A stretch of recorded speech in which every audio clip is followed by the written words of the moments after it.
Welcome, denizens, to Better Late Than Never reviews. And by reviews, they're not reviews in the traditional sense. I don't go through movies and TV shows and analyze the plot or dissect the directing choices. Lots of people are already doing that.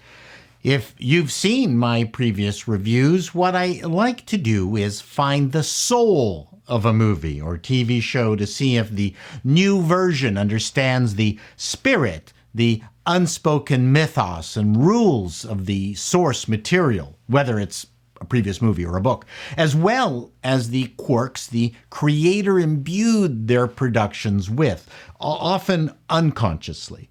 For example, in my last video, I quickly outlined 3 things George Lucas imbued his Star Wars with: world building, new locations, new peoples, and new tech. George is a nerd, after all. None of these things played much of a role in the Disney Star Wars, which is why it started bad and ended even worse. And so I come to Ghostbusters 2016. That's why I call this Better Late Than Never reviews. Yes, the people who give birth version. I'm not sure I'm allowed to say women anymore. Wancho, am I allowed to say women? Could you check, please? Thanks. Sorry. Those of you who remember, it was maybe the first film that really got hit with the fandom menace. Curiously, Sony decided to do what many of the studios inexplicably continued to do now, and that is attack the fans. Sound familiar? There are many intangibles in a movie. Sometimes the people making them don't even know what intangibles they inserted into their own movies. More often than not, it's their worldview, their sense of humor, their life experiences that infused their effort, maybe even their recent divorce. But if you're going to develop a remake, then you'd better find a way to synthesize those intangibles, because otherwise you're lost. Few will claim that Ghostbusters 2016 was a success. It didn't work. As a former executive in charge of production, I actually have a lot of sympathy for the producers. Not so much the meddling studio. It was my job to convey the absolutely asinine, dumb suggestions of my bosses to the producers and then lie to my bosses that the producers were going to implement them. So, what happened to GB 2016? It wasn't as if the original work was handed off to a bunch of social justice warriors to be reimagined. You still had Ivan Reitman and Dan Aykroyd involved. Aykroyd was the originator of the Ghostbusters idea with Harold Ramis, who came in and fashioned a workable script from the alleged 300-page draft. Still, I have huge respect for both Ivan and Dan. They did not intend to make a bad film. No one intends to make something bad. Reitman has an impressive track record, including one of my all-time favorite films, Dave. Paul Feig is a very talented guy, and the cast had the chops to pull something off. In fact, I'm somewhat embarrassed to even think that I might suggest where they went wrong. All I can do is toss out my hypothesis, and you will be the judge. One of the things I just automatically do is imagine what internal discussions might have taken place. In this case, it's clear they must have struggled with 2 choices. Was this movie going to be a continuation of the existing movies, as in the Ghostbusters did exist and how to transition from that, or pretend the original never existed and what would a distaff version of it look like, which is what they chose. Wancho, can I say distaff? Sorry. Then, of course, there's the casting thing. How could a movie fail with Wig, McCarthy, McKinnon, and Jones in it? I know I'm going to get hate for espousing that view, but they are all very funny women.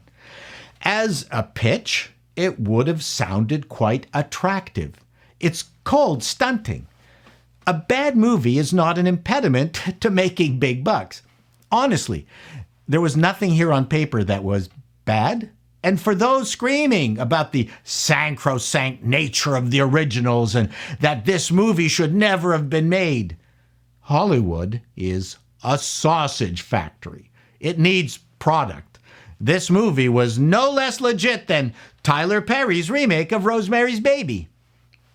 The sausage factory nature of Hollywood is what gives everyone there and around North America jobs. My problem with it was that it lost its soul somewhere along the line. I immediately knew they missed the anarchic spirit of the original Ghostbusters when Leslie Jones was shown in the trailers as the typical loud African-American working class woman.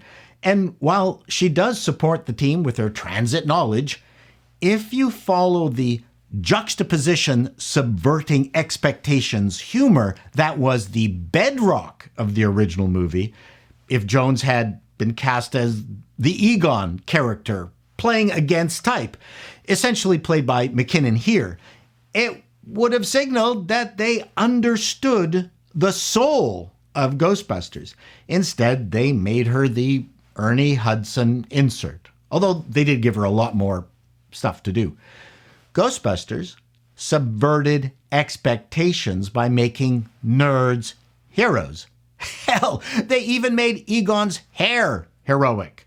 GB 2016 tried to do that with women nerds as heroes, but they just didn't pull it off. They did in Hidden Figures, but not here.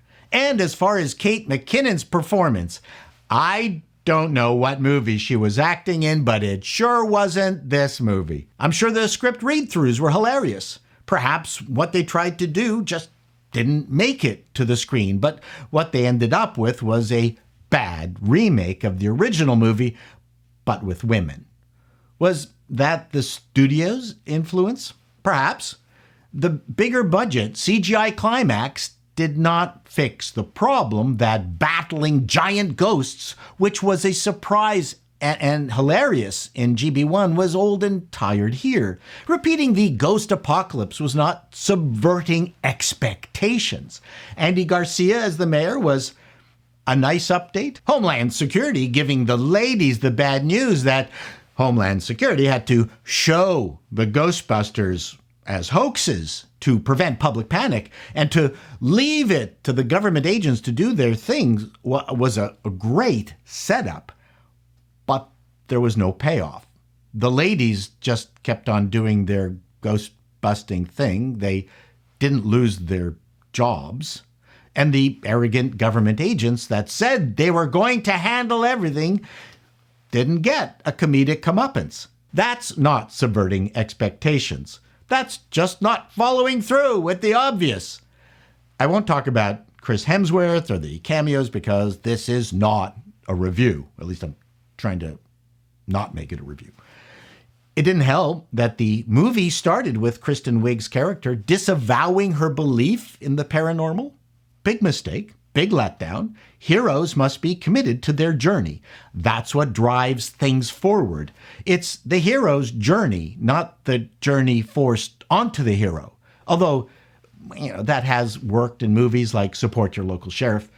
If the movie had started with the committed McCarthy character needing to reconcile with her former ghost-believing partner Wiig, and having Wiig then overcome her lost faith, that would have made more sense and a nice arc. Still, not as funny as Venkman cynically using paranormal BS to try to get laid. Also, in GB1, the guys caused, by way of the EPA guy turning off their ghost vault, their own apocalypse that they had to fix themselves. Ray, what were you thinking? GB 2016 was the usual external bad guy who wants to do something bad to the world and the heroes save the day. It was the standard trope, not subverting expectations. My final word, when the big joke at the start is a pussy fart gag and the final big yucker is laser beams to the nuts, then you know it's going to be a high-class affair. and not the kind of man-child anarchy GB1 made us love. But then again, I have no idea what was left on the cutting room floor. So I'm going to end it there, as I can talk endlessly about this stuff. Till next time, denizens, this has been Better Late Than Ever Reviews by your former network executive. Be seeing you. I hope I turned the camera on.